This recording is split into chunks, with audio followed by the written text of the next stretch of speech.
Voici dans cette vidéo tout ce que les gens vous cachent concernant la formation en soins infirmiers ici en Allemagne.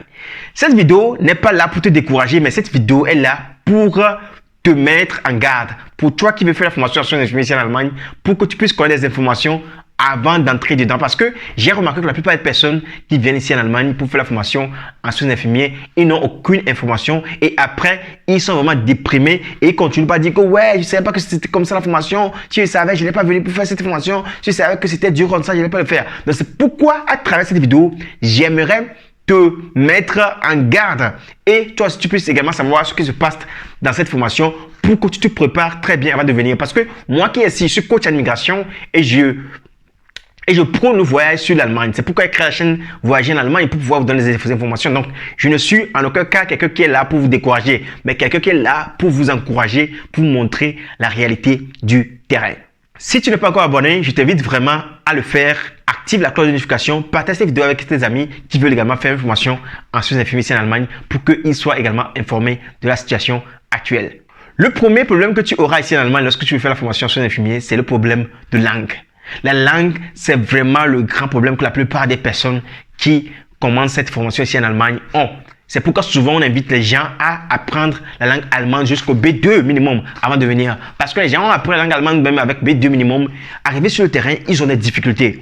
Ils n'arrivent pas à comprendre les cours parce qu'ils sont en classe avec les Allemands et ce sont les profs allemands qui font les cours. Donc les profs ne sont pas obligés de pouvoir prendre le temps pour pouvoir vous expliquer parce qu'ils ont des programmes à pouvoir terminer parce que l'examen de la formation sur les infirmiers, c'est un examen qui est étatique. Donc, ils sont obligés également de terminer les programmes pour pouvoir vous préparer pour les examens. Donc, c'est pourquoi aussi, il faut tout pouvoir terminer les programmes à temps, vous voyez. Donc, les gens qui ont des difficultés en allemand, ils ne sont plus pas là pour vous faire les cours d'allemand. Donc, c'est pourquoi on vous dit que il faut tout faire pour pouvoir bien apprendre la langue allemande, maîtriser bien la langue allemande avant de venir ici, vous voyez. Parce que si vous ne maîtrisez pas, vous aurez à faire des interviews. Vous aurez à faire quoi? Vous aurez à faire également des présentations. Vous aurez à faire des devoirs chaque temps. Parce que pour le nouveau système, il est important de faire des devoirs, de faire des présentations au tableau. Et donc, il est important également d'être actif en classe parce qu'on note ça également. Ça rejoint vos notes que vous aurez à la fin de votre formation. C'est pourquoi on exige à toute personne qui veut venir faire cette formation ici en Allemagne de faire minimum le B2. Parce que ils sont en train de dire également qu'ils vont également amener le niveau jusqu'à C1. Donc, bientôt, ils vont exiger le C1.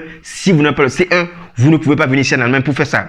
Mais il y a des gens qui me disent que ouais, c'est trop élevé. Mais il y a d'autres pays qui sont en train de le faire. Si on prend le Cameroun, ils sont en train de faire d'avoir de très bons niveaux en allemand avant de venir ici en Allemagne. Si on prend les Indiens, donc ils sont également en train d'avoir de très bons niveaux d'allemand avant de venir. Si on prend la population de l'Inde, c'est 1000 fois que la population de ces pays en Afrique. Donc, si eux ils sont en train de le faire, vous allez voir qu'ils vont aller maintenant puiser les gens de ces pays-là pour pouvoir faire des formations ici, pour pouvoir faire des travaux ici. Donc, c'est pourquoi on vous invite, pour tous ceux qui me voient actuellement, si vous voulez faire une formation en Allemagne, surtout dans le domaine de la santé, faites tout pour avoir minimum le B2 pour pouvoir avoir moins de problèmes.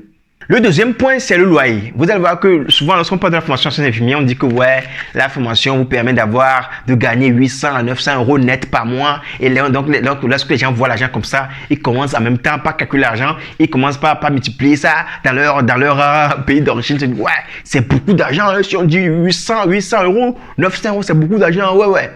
Détrompez-vous parce que lorsque vous allez venir faire la formation, si vous êtes dans une grande ville, vous devez payer le loyer. Le loyer est vraiment très cher dans ces pays. Donc, si vous n'avez pas la chance de vivre dans un Schülerwohnheim ou bien dans un foyer des gens qui font la formation dans votre école, là, il faut savoir que vous aurez vraiment de la peine à pouvoir trouver des logements, premièrement. Et lorsque vous allez les trouver, même ça sera très cher. Il y a certains qui paient même jusqu'à 500 euros, qui paient même jusqu'à 600 euros. Si vous recevez 800 ou 900 euros net par mois et vous payez 600 euros pour votre loyer, il vous reste combien? Il vous reste simplement 300 euros, il vous reste 400 euros. Mais vous devez manger, vous devez vous habiller, vous devez faire des déplacements. Et toutes ces choses-là, si on enlève toutes ces choses-là, il ne reste plus grande chose. Donc, c'est pourquoi certains qui croient que ouais, c'est comme ça, ouais, l'argent, c'est beaucoup.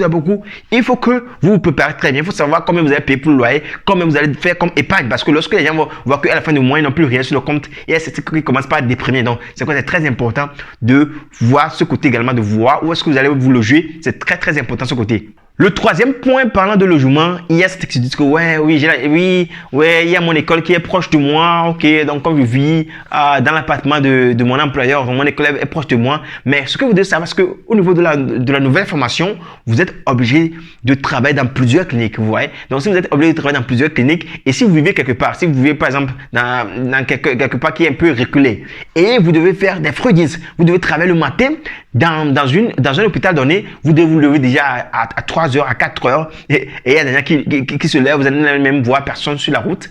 Vous allez avoir peur, vous allez vous dire que ouais, qu'est-ce que je suis en train de faire, etc.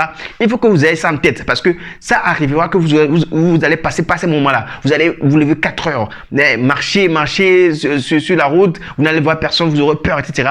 Il faut que vous ayez ça en tête. Donc, si vous êtes quelqu'un de peureux ou de peureuse, il est important pour vous de vous préparer psychologiquement par rapport à cela. Et parce que vous allez me dire qu'après, oui, coach, il faut vraiment dire ça. Parce que c'est comme ça.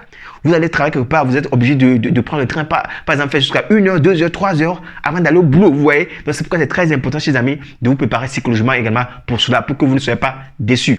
Parlant des fraudes, etc., il faut savoir qu'également il y a le problème de schichtdienst. Lorsqu'on parle de schichtdienst, lorsque vous êtes dans le domaine de la santé, vous pouvez travailler le matin, vous pouvez travailler le midi, vous pouvez travailler également la nuit. Vous voyez, donc c'est ça. Vous pouvez faire ce genre de chichs là. Et donc si vous travaillez quelque part, vous êtes obligé de faire fraudienst, vous êtes obligé de faire spédienst, etc.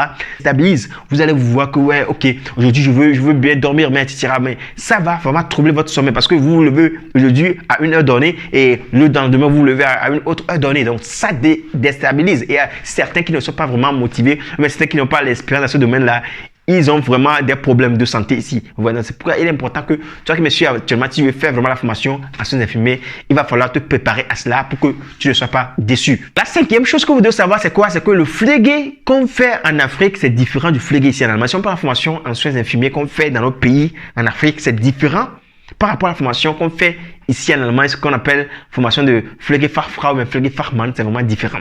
Il faut savoir qu'avant, il y avait deux différences de formations. Il y avait les formations pour les gens qui sont âgés, il y avait la formation pour les enfants, il y avait la formation pour les adolescents, ou bien ce qu'on appelle les Erwachsene, ou bien les gens qui sont également âgés, vous voyez. Donc, il y avait cette formation-là. Mais maintenant, il y a une nouvelle loi qui a fait que toutes ces formations-là sont en eux. Vous voyez, comme toutes les formations sont en œuvre, vous êtes obligé d'aller partout. Et certains vont dire que ouais, moi j'aime pas faire, j'aime pas les Altenpflege, etc. Mais vous êtes obligé lors de la formation d'aller là-bas. Et donc, lors de la formation, il faut savoir que quoi, là-bas, c'est pas comme si on le fait dans nos pays africains. Il y a ce qu'on appelle les soins corporels. Les soins corporels, vous êtes obligé de laver les patients. Vous voyez, même si la personne est âgée, vous êtes obligé de laver la personne. Il y a certains qui vont me dire que ouais, moi j'aime pas voir les parties génitales des gens, etc. Mais c'est là que vous allez tout voir.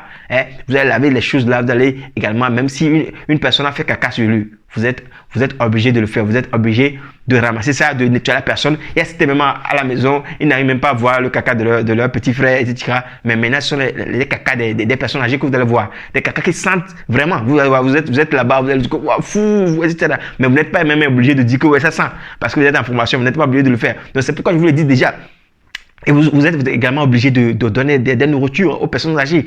Vous voyez, vous allez donner une nourriture aux personnes âgées comme ça, vous allez voir, ils vont encore vomir devant vous, vous ne pouvez rien faire. Vous voyez, il est important de savoir toutes ces choses-là. Hein? C'est très important de préparer psychologiquement pour ça, parce que si vous ne le savez pas, vous venez en même temps, lors de la formation, vous voyez ces choses-là, vous allez avoir peur, vous allez dire, wow, qu'est-ce que je suis en train de faire ici? Mais qu'est-ce que je suis en train de faire ici? Est-ce que c'est la formation que j'aimerais vraiment faire? Donc, il faut savoir que toutes ces choses-là, ça se passe lors de la formation. Et toi qui me suis actuellement, si tu veux vraiment faire la formation-là, il va falloir réfléchir 2 fois, 3 fois. Si vraiment c'est ça que je veux faire, tu vois, parce qu'il ne faut pas dire que ouais, j'aimerais simplement venir en Allemagne, tu le fais, et puis après tu viens en Allemagne, tu es déprimé, tu te trouves en psychiatrie, c'est pas ce que moi je veux pour toi, c'est pourquoi je t'informe déjà. Il faut savoir que le flegge c'est différent. Dans certains domaines, tu vas également prendre le sang pour les gens, etc. Ça dépend du domaine dans lequel tu vas travailler. Ce qui est bon dans ça, c'est que après la formation, tu peux décider là où tu vas travailler. Si tu veux travailler en psychiatrie, là où tu n'as même pas contact avec des choses bizarres, mais tu n'as pas contact avec les personnes âgées, etc. Tu peux même le faire. Tu vois, si tu veux travailler avec les enfants, tu peux le faire. Donc, mais lors de la formation qui dure 3 ans, tu dois passer par toutes ces étapes-là. Donc, c'est là que le bas blesse. Tu vois, donc c'est pourquoi je t'invite vraiment, toi qui me suis actuellement, de tout faire. Il faut vraiment te poser la question 1000 fois pour savoir est-ce que vraiment c'est ça que j'aimerais faire, tu vois. Et donc, lorsque tu vas voir ces choses-là en Allemagne, tu ne seras pas déçu. La 6e chose que j'aimerais vraiment partager ici, c'est que quoi? C'est que ici en Allemagne, lorsque je viens ici, si tu n'as pas la chance, tu vas tomber sur des mauvaises équipes, tu vas voir. Tu vas tomber sur des collègues qui sont vraiment très bizarres avec toi, qui vont te dire que mais qu'est-ce que tu fais ici? Ils vont crier sur toi, ils vont te faire des choses bizarres. Tu vas même pleurer fatigué, tu vois. Et donc, lorsque tu vas aller au WC, tu vas commencer par pleurer. C'est là que tu vas dire, ah, est-ce que la formation là c'est pour moi vraiment? Tu vois, donc il faut te préparer à ça, que tu auras des collègues qui ne vont même pas t'aimer, qui vont même dire des choses bizarres sur toi, des choses que tu n'as pas fait. Ils vont dire que c'est ça que tu as fait. Ils vont dire que ça, ils vont faire des commérages derrière toi. il faut te préparer à ça, tu vois. Il faut te préparer à ça. Pour que lorsque tu viens ici, tu vas te dire que, mais, ouais, moi, je ne veux plus aller au boulot parce que mes collègues, les gens bizarres. Il faut savoir que c'est ça qui se passe ici. Et donc, lorsque ça se passe avec toi, tu vas quand même au boulot, tu vois. Parce que partout où tu travailles, il est important que tu fasses des heures données. Donc, si tu n'arrives pas à faire ces heures-là, tu es obligé de pouvoir encore reprendre ça. Si on dit que dans une station donnée, il faut que tu fasses 120 heures et tu es malade pendant les 120 heures, là, on dit que tu es malade pendant 10 fois, pendant les 120 heures, là, tu es obligé encore de reprendre ça, tu vois. Donc, c'est très important que tu aies ça en tête, que tu auras ces genres de problèmes-là. Mais lorsque tu as ces genres de problèmes-là, il faut tout faire pour pouvoir les confronter. Il ne faut pas te laisser stresser, il ne faut pas te laisser déprimer, tu vois. C'est très important de ce côté. Donc, il faut que tu mets ça en tête que tu auras des collègues qui ne vont pas t'aimer. Tu auras des patients que tu veux vraiment aider, les patients qui ont fait caca sur eux. Tu vois qu'il y a une personne noire, tu vas chez le patient, tu veux l'aider, le patient va te dire que toi tu fais quoi ici, il faut quitter ici, regarde-moi ce noir là, malgré que tu as vraiment le cœur là, le cœur de l'aider, si tu ne sais même pas, tu vas commencer par pleurer, c'est ce qui se passe. Et je te dis ça parce que il est important que tu mets ça en ta tête que oui, ça peut se passer. Et si tu te prépares pour ça, pour que lorsque ça arrive, que tu n'aies pas de choc et tu termines dans un centre psychiatrique. Et la dernière chose que j'aimerais te dire également, il faut savoir que c'est possible que tu travailles très bien en classe, mais les profs te donnent de mauvaises notes. Il y a certains qui vivent ça ici en Allemagne. Ils travaillent très bien, mais les profs leur donnent de mauvaises notes.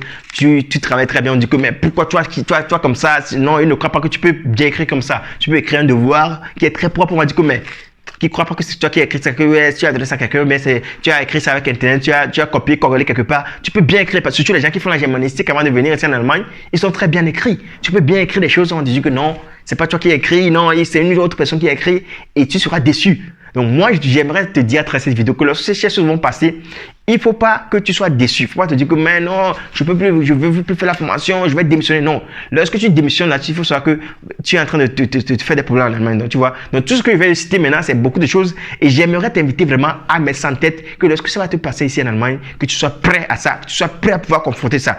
Et si tu es prêt à pouvoir confronter toutes ces choses que je viens de citer, ça veut dire que la formation en soins infirmiers est faite pour toi. Et je t'invite vraiment à nous contacter rapidement sur Prima Academy. Notre email c'est primatogo@gmail.com.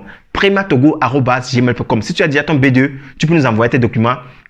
Et on va t'aider à pouvoir trouver une place et on va te coacher pour pouvoir venir également ici en Allemagne faire cette formation en soins infirmiers ici en Allemagne. Si toi, tu n'as pas encore commencé par apprendre la langue allemande, je t'invite rapidement à venir chez nous à Prima Academy. Nous avons des cours de langue en ligne pour toi, nous avons des cours de langue sur place pour toi et tu vas également apprendre la langue allemande et pouvoir voyager facilement en Allemagne. C'était ton frère Kojo Joel depuis l'Allemagne. J'espère que la vidéo t'a plu. Si c'est le cas, mets un pouce bleu, partage ça avec tes amis et abonne-toi si tu ne l'as pas encore fait. Allez, on est ensemble. Ciao, ciao.